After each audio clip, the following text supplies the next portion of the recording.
manatitra ny araba indray tompoko lasy tompoko vavy ary manasanao ampanajana anaraka ny fotoanany fampalalam-baovao eto amin'ny fahitalavitra matv sy amin'ity aliny zoma fa efatra ny volana septambra 2020 ity olona iraindray namony aindy ka tafakatra 60 amzato nisan'ireo olona izay lavo ny valanaretina covid-19 teto Madagasikara araka ny tatitra izay nataony profesora Antavolontina Androany amin'isa araka amin'ny 20 kosa ireo tranga vaovao ary 470 ny sitrana Somatsara ary avy hatrany ny andindiny makasikizay vaovao Androany araka amin'ny 20 ny isan'ny tranga vaovao olona vaovao voatily nitondra ny tsimikaretina 470 kosa no nafeno ny fepetraka lazaina hoe sady sitrana no tsy mamindra ny tsimikaretina intsony miampy eny amin'ny 30 zany ireo olona izay mbola tsabona ny forme grave kosa dia niampy anakenina 570 izy ireo ary ray no lavy ny valanaretina covid-19 teto Madagasikara tao anatin'izay 720 ora farany izay dia tsy adinonay tompoko ny tompanomboana ny fotoana ny mirary fiononana feno ny fianakavian'ny olona izay lavy ny valanaretina covid-19 ty avatsika ity izay tao anatin'ny 720 ora farany izay namoaka noto manokana ny ministerany asa amin'izao amiana ara-pahasalamana mikasika indrindra an'ireo ampiasa amin'ny orinasa tsy miakina izay marefo ara-pahasalamana manoloana indrindra ny covid-19 afaka miato izy ireo raha manana taratasy ara-dalàna ny fampiatona dia tsy tokony hitarika fandroahana raha ny lalàna misy dia 12 andro ihany izay fampiatona izay fara ity noto vaovao izay nivoaka ity kosa dia mametra fa afaka hitarana enim-bolana izany fepitona izany arao avy hatrany ny fanampana-zava raha fampidinika izahay na tato anatiny fampidinika ihany koa tamina mpampiasa visivisy zay mandrafitra n'ilay atao hoe comité national ny momba ny asa na comité national de travail conseil national de travail azafady sy ny syndicat zay mandrafitra izany rafitra izany ihany koa zany taorinan'izay dia niaraka namaritra fa marina fa tsy hoe nisy fivorina koa no namaritana zany so dia isy teny manko hoe taovina zany fivorina zany sy nisy fivorina io fa amin'le fahamena moa zany dia ny fampianso dia ny fampiresaka dia ny fampidinika arak'izay azony atao dia tao anatin'izay zany namaritana hoe ina ary tokony atao chômage technique ve voalohany aloha raha chômage technique ny hitondrana azy dia ny atao hoe chômage technique dia fiatohana miaraka arrêt collectif dia ireo olona ireo sy hoe izy rehetra hoe mpiasa be dia be koa no avy hatrany dia tonga dia hoe ato ny asany fa mety visivisy ray na roa na tena ao anatin'ny orinasa ihany afaka nomety ho tratran'izay faharefona ara-pahasalamana zay dia atao inona ary dia ny fampidinika dia nihita fa metimety kokoa dia hoe satria aretina le resaka dia nampidirina ao anatin'ilay sokazon'olona manana aretina maharitra na maladie de longue durée zay voalaza kosa io ao anatin'ny code de travail ny andiny fa 370 dia teboka fahatelo no milazany io zavatra roa no everiko fa tombony lehibe amin'izay fampitahana entre chômage technique sy lay atao hoe maladie de longue durée zay raha chômage technique dia voalazany lalàna mazava tsara mihitsy fa mandritra n'le fotoana fiatona enim-bolana ny farafabeny dia tsisy ninina azo ny mpiasa tsisy ninina azo ny mpiasa amin'io voalazany lalàna afa sy lay mety hoe manana fifanarahana manokana anatiny angamba afa mametraka an'izay zavatra zay fa kosa raha ity andiny fa 370 teboka fahatelo zay mamaharitra ny atao hoe maladie de longue durée ty dia mahazo kosa ny mpiasa ny atao hoe indemnité de suspension ny andiny fa 470 ny code de travail ndray mamaritra zay indemnité de suspension zay dia io zany aloha no hita fa mety mba mamaly ny etaeta mba azo lazaina fa araka tery taloha mampisy marimaritra iraisana kokoa mba misizo lehibe kokoa ny mpiasa no ihany koa mba sy amono ny mpampiasa satria azadiny fa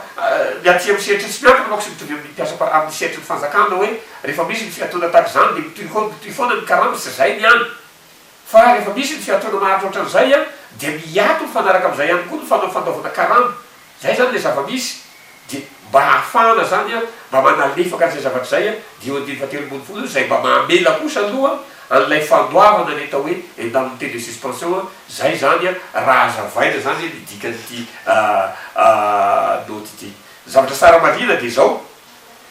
enina volana no izy lalàna eo de tena fatelobony volany faharetana fa zany akory sy mijika hoe sy mainsy tratrarina zay enina volana zay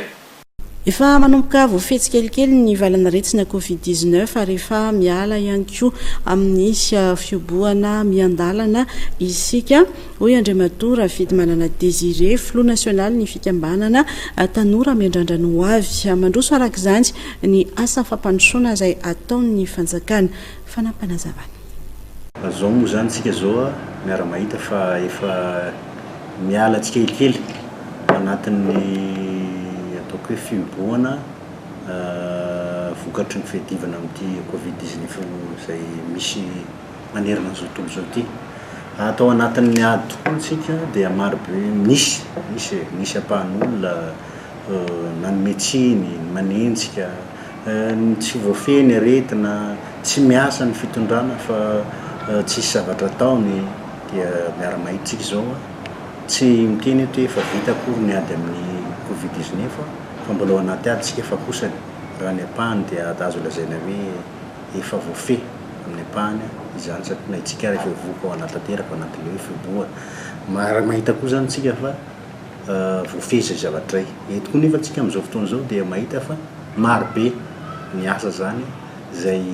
tsy hitan'ireo mpanakihana fa zao izy miariary satria raha hitatsika ny filohan'ny repoblika amin'izao fotoana zao dia mitety farotra maro samihafa mandeha ny hôpitaly manara-penitra mandeha ny EPP manara-penitra mandeha ny kianja manara-penitra maro be ny fototra-avitrasa maro samihafa zany zay hoentina fampandrosoana Madagasikara indrindrandrindra hojerevana mahakasika ny hoavy Madagasikara zany hoe ny tiako tenenina zany dia hoe peda be ny asa nandeha nataony zao fitondrana zao na dia mbola atao anatiny ataoko hoe fotoana vitsy mbola tsy matra iray taona sy tapany zay no teo nefa tonga dia nisy ny sedra nalovana no vokatry ny valana retina covid-19 dia niasa foana zany ny fitondram-panjakana tao anelan'elan'izay dia reny mipirofo zany hitatsika mitoy ny fitsidiana izay ataon'ny filoham-pirenena ny amin'ny faritra Atsinanana Nosy no omaly dia anisan'ireo distrika Anotsidiany ny tao Brickaville sy tany Moramanga nisy hatrany moa tamin'izany ny hetsika izay notontsaina toy ny fanokafana tamin'ny fomba ofisialy ny orinasa Sirama teo aloha ao Brickaville vola ravoavy sy tsiry racontoarson miverina mihodina mamokatra siramamy indray nanomboka omaly ny orinasa Sirama teo aloha izay lasa Société Agricole Sucrière Malagasy na SASMA amokatra 700 taona siramamy tsy misy akora simika na bio amin'ny ity taona 2024 ity ny SASMA nambaran'ny filoham-pirenena fa fanamby ny amokatra itony toerana ihany ny zavatra izay ilainy malagasy efa arafesina daholo ny ankamaroany ny fitaovana tato tsy nisy ny asa intsony ary nametraka tsika ny fanamby hoe tokony zay zavatra ilainy vahoaka malagasy dia vokarina sy amboarina eto Madagasikara avokoa rehefa maty ity orinasa ity dia hitako ny zavatra soratra atsy amin'ny écran atsy hoe la renaissance zany dia ny hoe zavatra efa maty noa mitsangana indray zavatra efa tsy nandeha intsony noa ampandehanina indray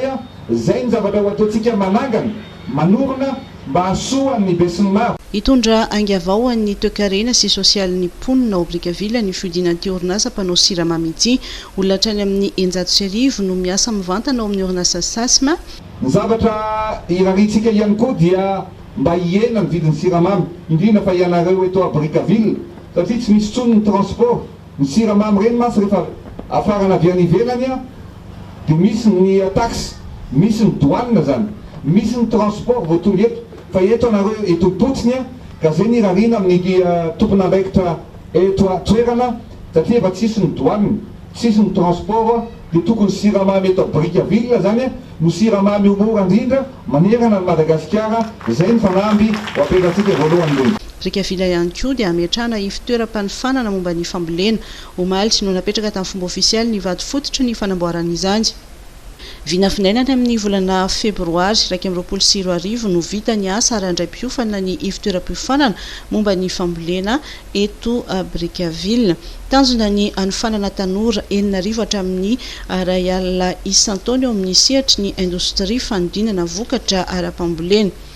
I Brickaville izay tafiditra amin'ireo tanàna azo ny kianja manara-penitra efa mandeha ny asa amin'izao fotoan'izao ary vinavinaina ao anatin'ny 3 volana no vita tanteraka ny kianja manara-penitra ao Brickaville izay tafiditra ao anatin'ny fampanantenan'ny filoham-pirenena. Ny lazaintsika dia hoe tokony manana kianja manara-penitra daholo ny reo a district ary anisan'izany eto Brickaville ka za mino tsy manantena fa afaka volana vitsy zany na amin'ny herintaona angamba ny farafahatarany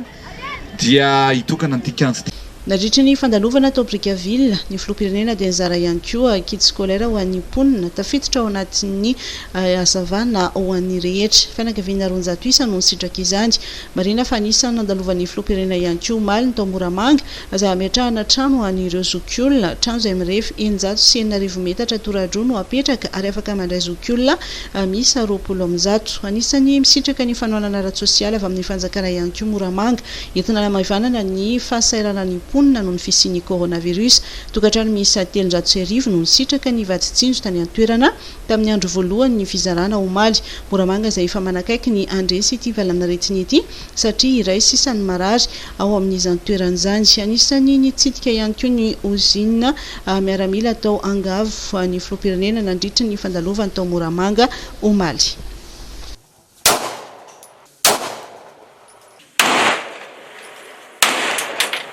Androany kosa dia nitoy tao Fianareva Tsinanana renivohitra ny faritra Nalanjorofo ny fitsidiam-paritra izay tanterahan'ny délégation izay tarihan'ny filoham-pirenena ary avy hatrany ny akombavao mikasika izany.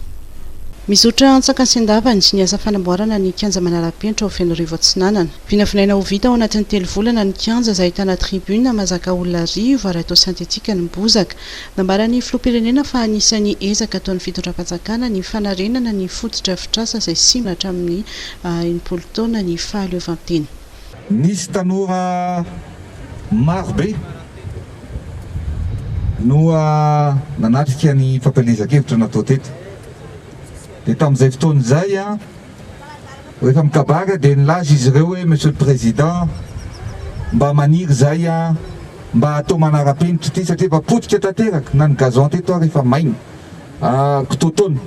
tsy afaka nilalovana ny baolina araka ny tokony ho izy tsony. Dia nanao velorano tamin'izay fotoan'izay hoe ho atao kianja manara-penitra ity toerana ity. Ny kianja dia toerana anankiray kianja fanaovana baolina mampiray ny malagasy iray manontolo. Hitantsika any Mahamasina any rehefa misy fifaninanana ara-pandanjahatena manao baolina ny Barea, ny malagasy iray manontolo no miara-mientana manohana zany ekipa nasional zany. Fa tsy adino ihany koa ny aty amin'ny faritra eto amin'ity renivohitry ny Analanjorofo ity eto Fianareva Est amin'ny kianja manara-penitra satria ito no après ny mponina, après ny tanora, après ny mpitondro, après ny olona rehetrarehetra amin'ny vahoaka isan'isany. Noho izany dia mahafinaritra anao tonga eto amin'ity toerana androany mahita ny fizotran'ny asa ary zay ny teneniko hoe afaka fotoana fohy zany, afaka volana vitsy dia zavatra mahafinaritra, zavatra goavana, zavatra tsara ny fitokanana ny kianja ity no hiaraka ho ataontsika amin'ny vahoaka ny Fianareva Atsinanana ray manontolo. Ny toerana rehetra nalehako zay ny teneniko hoe hatramin'izay 80 taona niverenan'ny fahaleovantena izay dia zao tsika manarina manomorona ny fototra-fitrasa zay efa maty efa tsisy ary efa tsy natao no ataontsika zay ny ezaka lehibe. Taorinany vakina karatra azo ihany koa fototra-fitrasa manara-penitra ny sambatra rahaparitra ny polisy nasionala ao Analanjorofo. Nandritra ny fandalovan'ny filoham-pirenena tao Fianareva Tsinanana dia nijery ny fisotry ny asa ny tenany.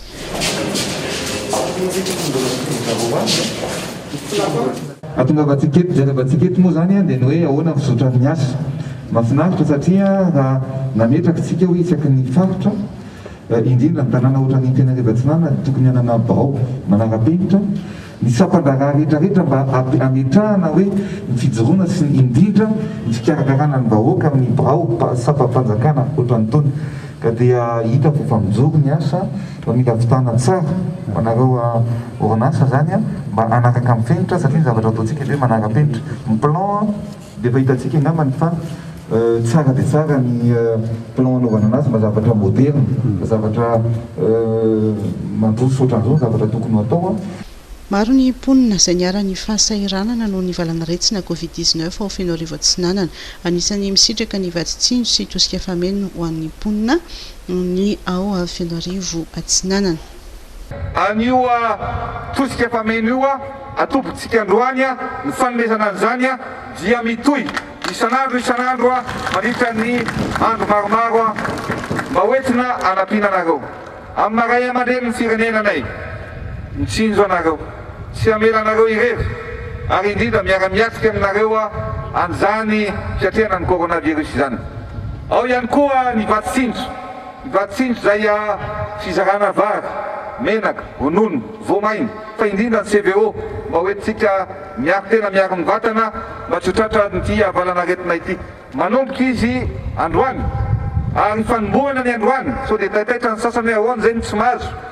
fa ho jerevana fandaminana miaraka amin'ny ben'ny tanàna, miaraka amin'ny solombavam-bahoaka, miaraka amin'ny madame ministra eo ambany fiahiny ny gouvernora dia ny faniriny dia ny olona zay sahirana rehetra zay mila an'izany fanampiana izany dia tokony mba hisitraka an'izany fanampiana izany. Vary amin'ny conteneur, menaka amin'ny conteneur, asia voamaina amin'ny camion maromaro no alefa eto Fianareva Atsinanana mba ho zaraina amin'ireo mponina sy tokantrano rehetrarehetra mila an'izany fanomezana izany tokolasovavy. Isaorana koa anao Andriamatoa Filoham-pirenena izay tsy nagnano zany kaloafa ny faritra Analanjorofo indrindra ny districta ny Fianareva Est izay hita na dia fa elaela azy tsy mbola ataoko taty tsy adioninao ny taty amin'ny faritra Analanjorofo. Isaorana eram-po eran-tsaina azay ezaka amin'ny fahatongavananao aty ka homaky fisaorantsika ny filoham-pirenena atsika amiantsika bravo mafy be tompoklasy tompokivavy. Hita tsapa fa niatrika ny valanaretina coronavirus ny Madagasikara. Hita koa tsapa fa tsy nikesoka anao Andriamatoa Filoha izay niezaka amin'andro manalina nitsinjo ny vahoaka malagasy tsy akanavaka agnatin'izany ny vahoaka sy ny mponina eto Fianareva Atsinanana. Ka tonga anao hanatitra ny fanampiana maro karaza satria maro ny olo niara-ny fahasairanana nandritra ny valanaretina igny. Ka tonga eto anao nitondra ny reto fanampiana izay maro dia maro isitrahany vahoaka maro dia maro koa agnatin'ny districta ny Fianareva Est. Izany hoe misy vatitsinjo any amin'ny 7465 tokantrano, misy koa ny tosika fameno izay any amin'ny 6000 ho an'ny tokantrano.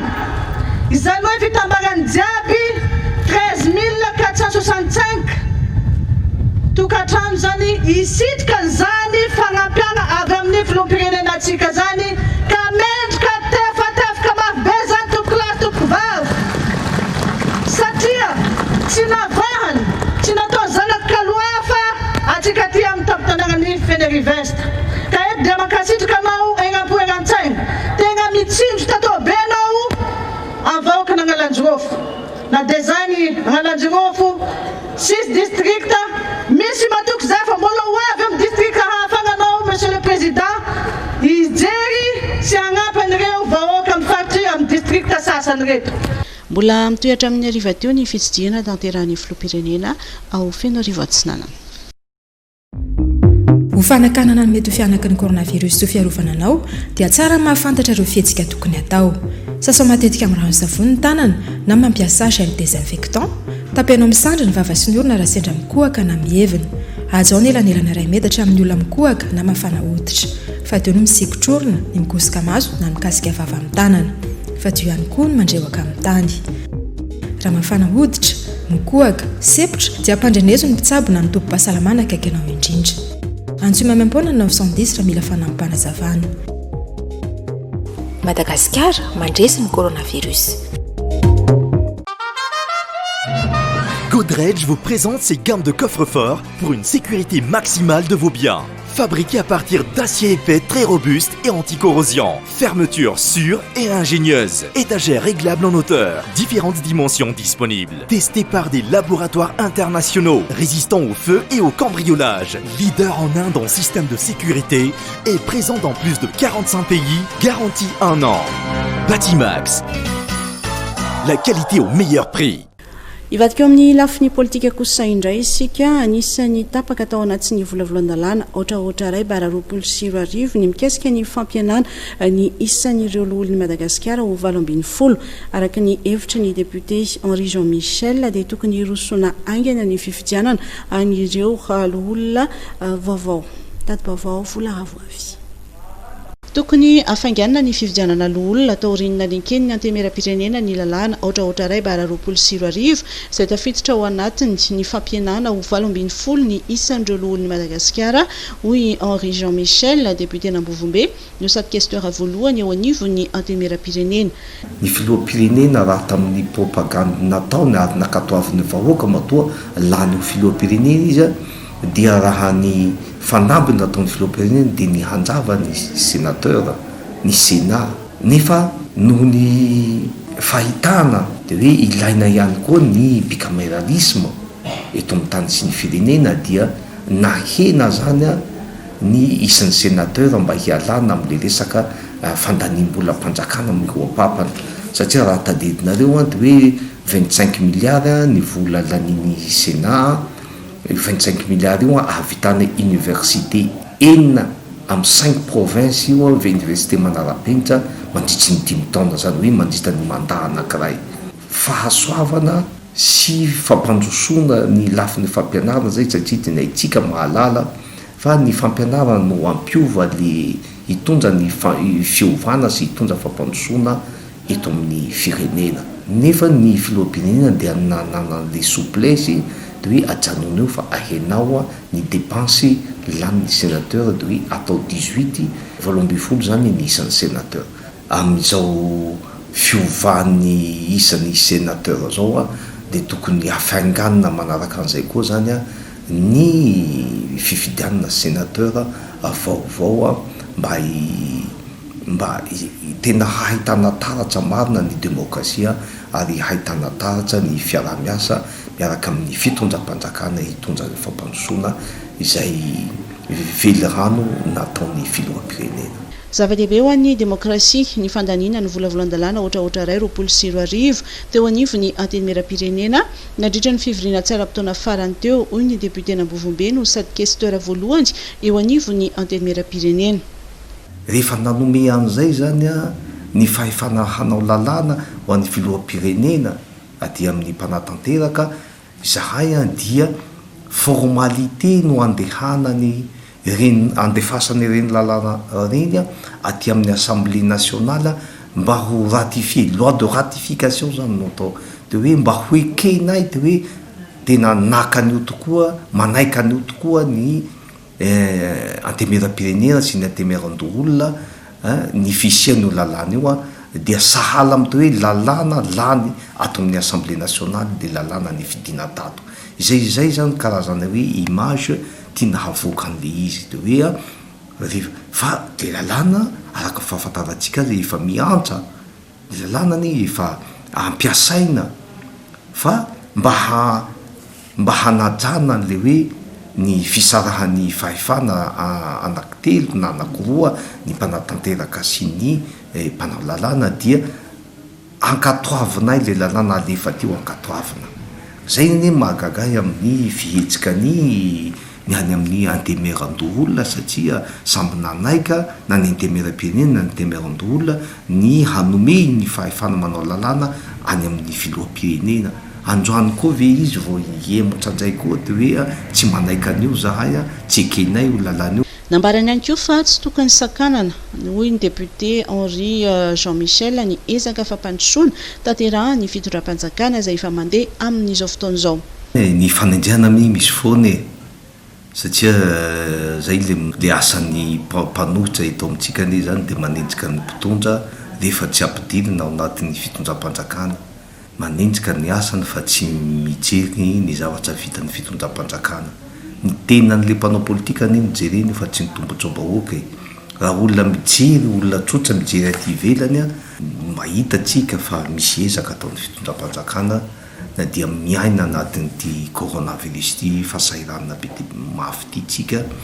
izay manana impact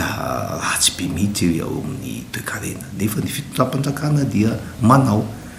za zao vao avy any Anjoy mahita ny fanamboarana atao any Atsimoany ny fanamboarana ny tsena manara-penitra fanamboarana ny terrain manara-penitra terrain de foot ny fanaovana pavé ny tanàna dia hita fa miova endrika ny tanàna ny isian'izany foto-drafitrasa zany ary mbola misy asa fampandrosoana maro tokony apetraka ny toerana tahaka ny mikasika ny stade olympique zay ataon'ny ministère ny jeunesse et sport any Atsimoany be dia be zany ny zavatra tokony tanterahana ny ataon'ny mpanohitra dia misakana an'io misakana zany hoe misakana ny asa ataon'ny fitondram-panjakana ny tombotsoan'ny vahoaka zany no sakana tombotsoan'ny tanora no sakana tombotsoan'ny mpiantsena no sakanana nefa aiza moa no zay no asan'ny mpanohitra mpalahelo no ataona rehefa resy amin'ny fitondra amin'ny fifidianana dia mianjasa kosa amin'ny fifidianana manaraka koa tsika ny antenimiaran-dolona zay nampatsy ny député Henri Jean Michel fa mpanolotsaina ny fahefanam-panatanteraka amin'ny tena anjara asany saingy raha ny firafitry ny lolona amin'izao fotoana izao dia tsy ho tanteraka izay andraikitra sahany ny antenimiaran-dolona izay.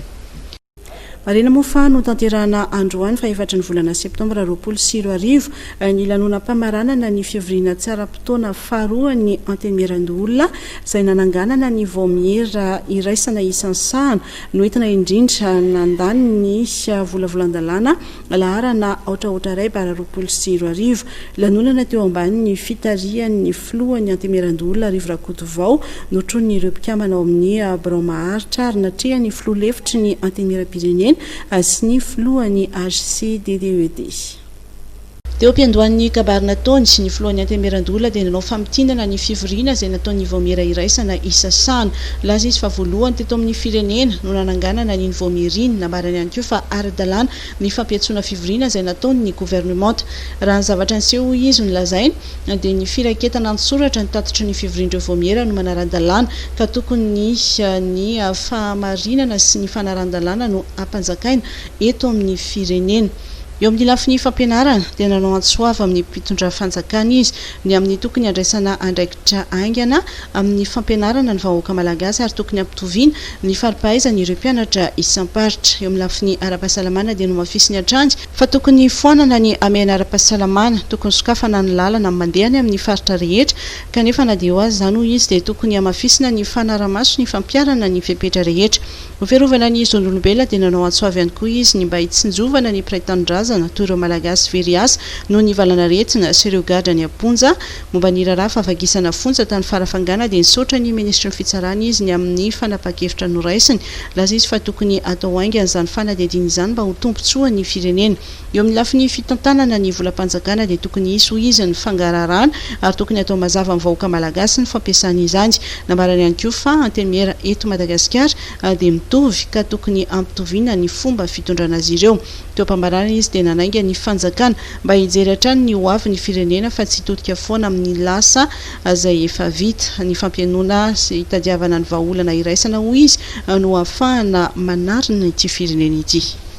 Fanioana sy nitafa tamin'ny mpanao gazety kosa androany teny amin'ny Fobeny teny Bel Air ireo mpanohitra mivondro ny eo anivo ny RMDM na ny Rodobeny ny mpanohitra ho an'ny demokrasia eto Madagasikara nitondra ny fomba fijeriny mikasika ny raharam-pirenena amin'izao fotoana izao izy ireo tady vaovao avetrany.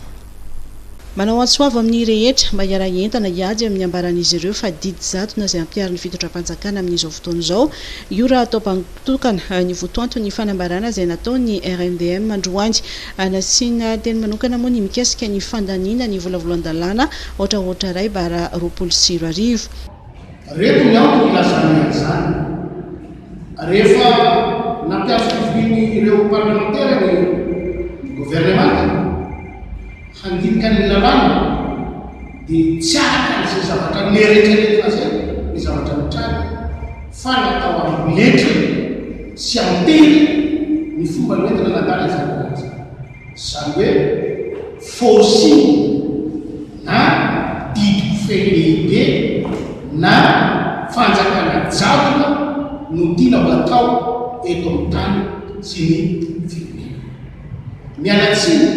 miala fotro miala samihafa fa tsy mendrika amin'izao taonjato faraka amin'ny roapolo zao no mbola hisy izany hoe fanjakana javona zany eto amin'ity tontolo misy atsika tsy azo ekena teo ihany koa ny fanakatonana ny orinasa malagasy io atsojay atao amin'ny orinasa fananganana komity pokon'olona isam-pokotany hoentina miady amin'ny jadona no fangatahana nataon'ny RMDM. Mbola miteraka resabe hatrany mikasika ny fitakiana ny famerenana ireo nosy manodidina ho amin'ny Madagasikara indray nitondra ny heviny mikasika izay indrindra ary Maître Willy Razafindratovo izay niantso amin'ny fandraisana andraikitra bebe kokoa ny filoham-pirenena tati-baovao volaravoavy. Lozika ny fanambaran'ny sénateur frantsay tsy manaiky ny amerenana ny Madagasikara ny nosy epars hoy Maître Willy Razafindratovo nanamafy efa ity mpisolovavy ity fa fanana ny malagasy ny nosy epars ary namafisy ny firenena mikambana izany tao anatin'ny fanapa-kevitra noraisiny tamin'ny 7 sy 7 nambarany Maître Willy Razafindratovo fa tokony andray andraikitra ary namafy ny fitakiana ny mpitondra malagasy ary tokony loha laharana amin'ny fitakiana izany ny filoham-pirenena Andry Rajoelina. Ny zavatra fantatra amin'ilay fanapahan-kevitra la résolution reo sénateur frantsay izay milaza hoe tsy averina amintsika malagasy reo Ilzy Pars reo dia ohatra nalaim-panahy hoe anome marina andry zareo raha ohatra ka frantsay ny tenako satria fantatry frantsay marina fa hoe misy lanjany ngeza be mihitsy reo Ilzy Pars reo kanefa ny zavatra adinony zareo ny tena tompony eo amin'ny lalàna sy eo amin'ny matematika zany hoe lalàna tiako zany hoe lalàna iraisam-pirenena zay efa namafisy ny résolution ny ONU tamin'ny 1979 dia any malagasy io ary eto Madagasikara no akaiky indrindra reo Ilzy Pars reo ka tsy any frantsay reo zany satria rehefa nozanahana itsika normal hoe nozanahany Madagasikara dia ireo nosy reo koa lasa nosy frantsay hoe zanaky frantsay ka rehefa miverina kosa lefa indépendance zay ny lalàna dia tsy maintsy miverina daholo na lay nosy lehibe Madagasikara sy ny nosy manodidina za hoe ataontsika hoe Ilzy Pars ka amin'izao fotoana zao misy famalina izy io ny famalina hoe iza no ménage fa no ménage dia tsy misy ady hevitra intsony io reto tompoko hoe eo amin'ny lalàna fa hoe malagasy ny tokony andray azy fa ny mahagaga ny tenako amin'izao fotoana zao Willy Razafindratovo ny tenako eny mahamalagasy ahy dia hoy za hoe maninona ny matoritory lay fanjakana lay mpitondra malagasy tsy miady sy manao zay iverena io angakaingana satria nolazaina tamin'ny voalohany fitonana tamin'izao fa hoe tsy maintsy miverina amintsika io alohan'ny 26 juin efa firy volana zay efa eritaona milasa zay avatra zay tsy misy toeny le izy dia hoy za hoe mieritreritra tompo mialatsiny fa fahafantarako ny président république zay ray aman-dreny ty tany sy firenena tia zay vololazainy androany fa hoe zaho ny ray aman-dreny ka tonga anavotra anareo anome an'izao maray aman-dreny anao ary ndre batao président ampisehoy anay tena ray aman-dreny marina anao satria fantatrainao fa sady vazaha no malagasy manana double nationalité anao samby tianao daholo reo tanyrazanao anakiroa reo zany ka matahotra izay malagasy satria anao ray reny ny rainao koa malagasy ka fantatra ny fitiavanao malagasy ka zay fitiavanao indrindra zay malagasy atoroy anay mily foso ianao za manao défi aminao mihitsy hoe atsoray fa tena tianao marina tena malagasy zany hoe iadio ho an'ny malagasy fa azy iadinao ho an'ny frantsay arak'izany dia heverin'ny Maître Willy Razafindratovo fa tsy tokony hijanona ny fitakiana ny famerenana ny nosy epars izay efa mazava raha lafiny géografika sy ny fanapa-kevitra ny firenena mikambana fa fanana ny malagasy ary tokony averin'ny frantsay amintsika ny fitantanana azy. Tonga eto amin'ny fotoana izay hitondrana aminao indray ireo vaovao tapatapany isika aro avetrany. Lehilahy iray pisoloky amin'ny volamena sandoka no voasambotra ny isam-pandraraha miady amin'ny cybercriminalité ny gendarmerie nampidirina amponjavonjymaika ao omaly izy rehefa avy natolotra ny fampanoavana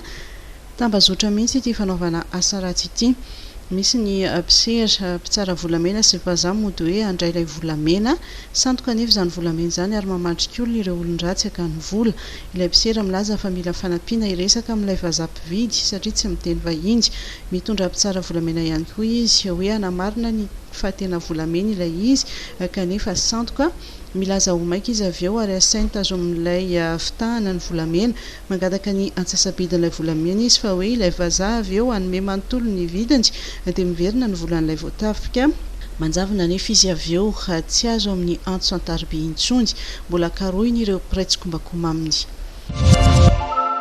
Olona misa 40 voaroroy tamin'ny fanafiana nitranga tany amin'ny toerana fitrandrana Titanina tany Ankarok any amin'ny distrika Lanzorobe no voasambotra rehefa atao fanadihadiana amin'izao fotoana izao. Araka ny fampitam-baovao avy amin'ny gendarmerie dia tamin'ny 24 aogositra teo no nitranga ny fanafiana jiolahy teo amin'ny 30 teo no nanatotosa izany. Mpiambina teo amin'izany toeram-pitrandrahana izany no novonoan'izy ireo tamin'ny fomba fiaino am-pibiana. Titanina anjaton'ny kilao ny ampilela vola 5 tapitrisa ariary no lasan'ireo olon-dratsy noho ny fanarahan-dina ataon'ny gendarme dia vato teo amin'ny 930 sy 200 kilao teo hatreo no tafaverina tamin'ny tompony. Jiolahy misa 5 aza nanafika tokantrano iray tany amin'ny commune Antanamitarana any Antsiranana faharoa tamin'ny aliny 24 aogositra lasa teo nampidirina amponjavonjymaika rehefa avy nandalo fampanoavana. Araka ny fanampanazavana dia nandomba-ravarana ireo olon-dratsy nilaza fa hividy zavatra vatany vao namoron-trano anefa ilay ramatotompo-trano dia vely ihany tsy intelo no nahazo azy. Lasan'ireo jiolahy tamin'izany ny vola 2 tapitrisa ariary vatany vao naray antso mikasika ny fisian'ny fanafiana moa ireo gendarme mpanao fisafona dia nidina teny an-toerana hatratehaka tamin'izany ireo 10 milana nafika izay marina fa piraimonina ao an-tanàna ihany. Jiolahy nakakery ny zafikely ny lefitry ny mbeny tanàna ny 13 aogositra teo no voasambotra ny zandary ny soa lazaina Ambatondrazaka. Navotsitra mola Itakalinaina rehefa nandovola 30 tapitrisa ariary ny fianakaviana. 3 lahy sy 3 vavy ireo jiolahy voasambotra ary mbola misy namany 5 hafa karohana naray fandrahonana avy amin'ireo mpakan-kera ny voatazona ny lehiben'ny zandary hoe mbola alainy ihany koa ny zanak'io zandary io ary marina fa mananjanaka lahy iray sy vavy roa ity lehiben'ny zandary ity. Milaza ho tsy matahotra moa ny tena ny manoloana izao fandrahonana izao. Mbola makasika ny trangam-piarahamonina trany mitarainy ireo mponina any Ambatondrazaka satria dia mirongatra tokoa ny asan-jiolahy any amin'ity distrika ity ary indraindray dia mifara amin'ny von'olona mihitsy izany. Vao omaly ariva lehilahy iray 530 taona no maty voatsatokantsy teo amin'ny tendany rehefa nahavoatazona mpangalatra izay saika hanafika tokantrano iray tany Andranomiely Ambatondrazaka. Tato-baovao Daniel Januzia. Ny fanenjehany ity mpangalatra iray rehefa niantsoantsovonjy ireo tompotrano saika voatafika omaly tokony tamin'ny 7 ariva. Lehilahy iray 530 taona no natazona azy saingy nileran'ilay mpangalatra tamin'ny antsy ka dia izao mindosy ny fahafatesany izao. Tamin'ny 7 ilay andro dia rehefa tamin'ny 7 ilay andro dia nahiany vonjy zany zay avao. Dia rehefa nahiany vonjy izy intelo miantso vonjy izy dia laza zay namonjy nakaty dia niazakazaka ilay olona avy tao ilay mpangalatra zany. Dia rehefa nienjenay zany izy dia efa mifanakaiky ohatr'izao zay izy dia zany dia ho lerany an'ilay antso zany dia nsotominy raiky alahy maty ity za dia laza tany amin'ilay raiky alahy ilay izy.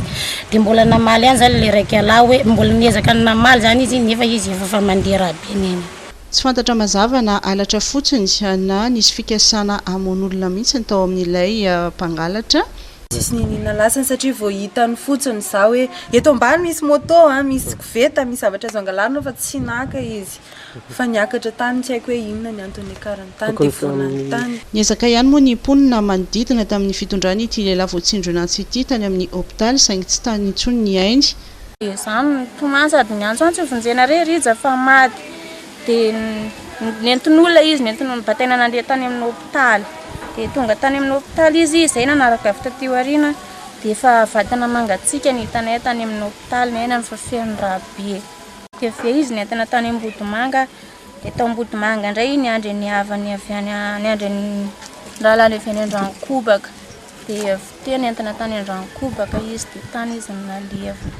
namela kambotiray itiray mpianakaviana ity raha ny vaovao farany voaray kosa dia fandoboka ponjavonjo maika ilay lehilahy navandozy miandry ny fitsarana azy. Ivadika eo amin'ny lafiny fampianarana sy fanabeazana kosa indray isika sahiran-tsaina ireo mpianatra malagasy nahazo vatsim-pianarana tamin'ny fanjakana ka nandrato fianarana tany Chine nanomboka ny taom-pianarana 2024 sy 2025 na dia vita aza ny fianaran'izy ireo ka tafody an-tanindrazan'izy ireo dia tsy nitondra diplôma nody satria tsy voaloha ny saram-pianarana izay takiny ireo université mba azahoana izany. Claudia Rassoulson sy Mami Rassoamely. Na dia eo aza ny olana samihafa no sedrain'ireo mpianatra nahazo vatsim-pianarana tamin'ny fanjakana malagasy nalefa nandrato fianarana tany Chine ny taona 2012 sy 2012 sy 2020 dia vita soma tsara ny fianarana noratovin'izy ireo. Raha toka misy 2.7 ireo nahazo vatsim-pianarana izay dia tsy afaka nahazo ny diplômany kosa nefa ny 700 amin'izy ireo. Misy aminay reto dokotera, misy professeur, misy ingénieur, misy mpahelalana sy ny sisa tsy voatanisa. Ankehitriny anefa ny olana dia tsy eo ampelantananay ny diplôma anay. Tsy eo ampelantananay ny diplôma anay satria anana ny université trosa izahay. Raha tsy voalohany ny ekolazinay, ny ofantranonay, rehetra trosa samihafa tany, dia tsy omendrareny ny diplôma anay. Ka zao zahay mba maniry hiasa amin'ny sehatra samihafa, mba maniry hanompo ny tanindrazana. Fa raha ahoana moa ataonao hiasa raha tsisy diplôma? Ka zay no angatahanay vahaolana ankehitriny ary ampahafantaranay ny vahoaka, mpahay-tanindrazana, ry ray aman-dreny zoky ary ny filoha-drena mba maniry zahay ahazo an'izay diplôma anay zay. Ireo zanak'olona manan-katao ihany no afaka nahazo ny diplôma izay. Zay manan-katao ihany zany nanana diplôma, zay manana ray aman-dreny manambola. Ary misy ny ray aman-dreny tsy manambola fa nanao trosa. Ny dobo trosa amin'ny banky, nanao trosa amin'olona, handova ny ekolazin'ny zanany amin'izay mahazo diplôma ny zanany.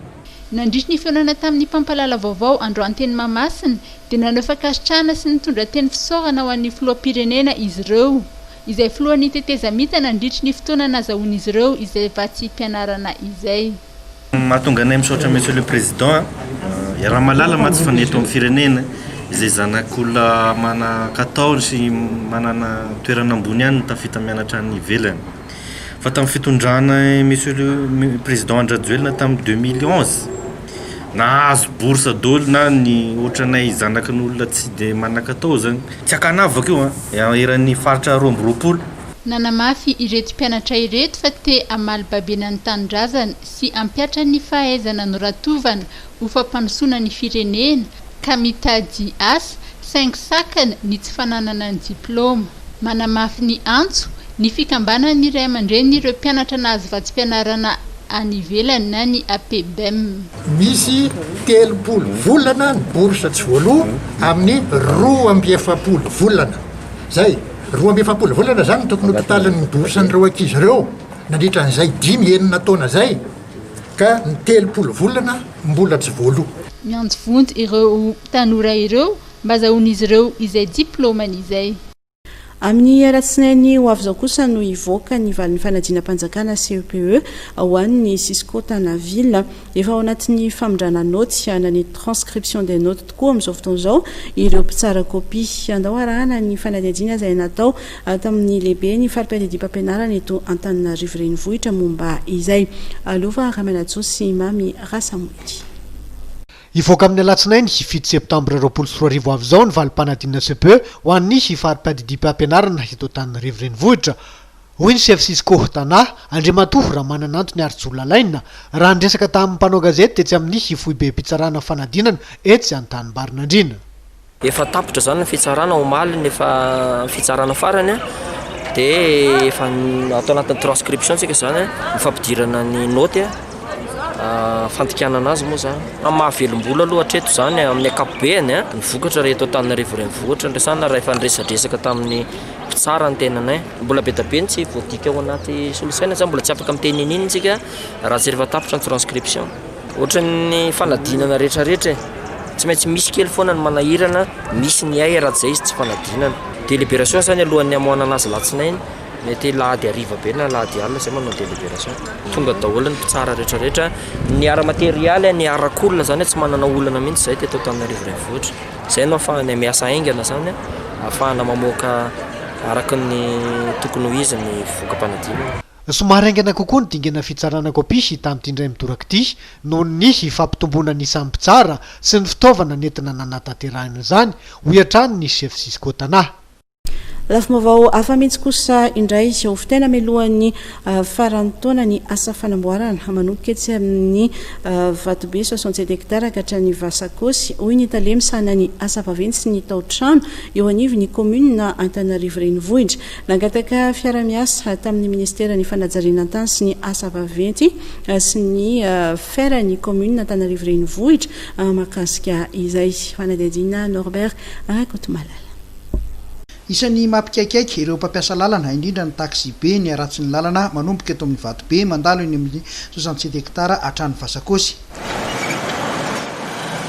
Anomboka tsy ela ny asa fanamboarana ireo lalana simba eto an-drenivohitra hoy Ramatoa Razafimandimy Bodsoa talemsahana ny tao-trano sy ny asa vaventy na ny DTP eo anivon'ny commune Antananarivo renivohitra. Ho fitaina mialohan'ny faran'ny taona araka izany ireo asa maika izay manomboka eny amin'ny vato be 67 hectara ka hatraty Vasakosy.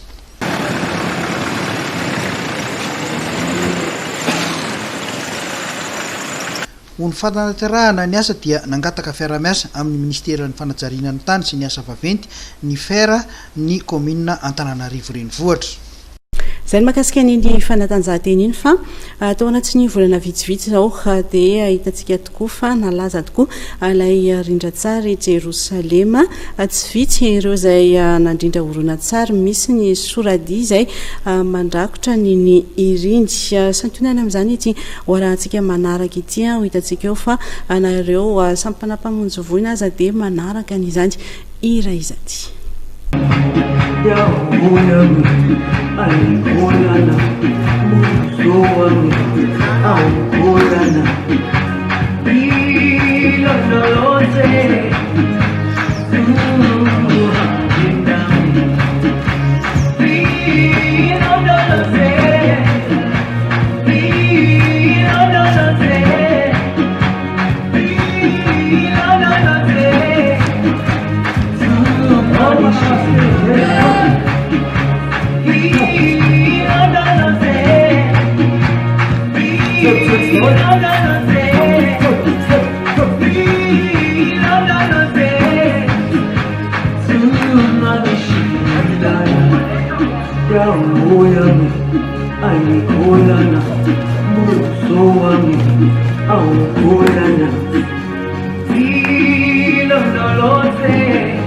dia iny raha mahafinaritra iny ihany koa no netiko indray nanakatina tanteraka ny fotoana ny fampalalama-baovao teto amin'ny fahitalavitra ma-TV